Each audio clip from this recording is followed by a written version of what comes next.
Here is the SQL command line where we are connecting the command line with the Oracle server using connect command, and then we are setting the server output on in order to get the output of our program.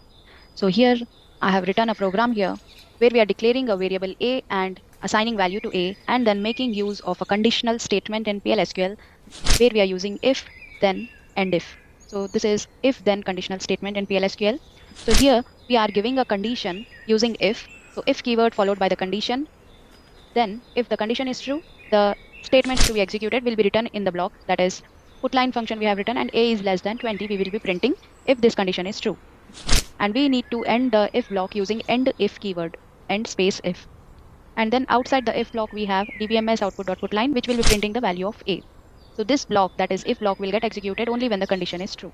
So when I execute, the program gets executed and we get the if block statement as a is less than 20 because the value given as 10 for a is less than 20.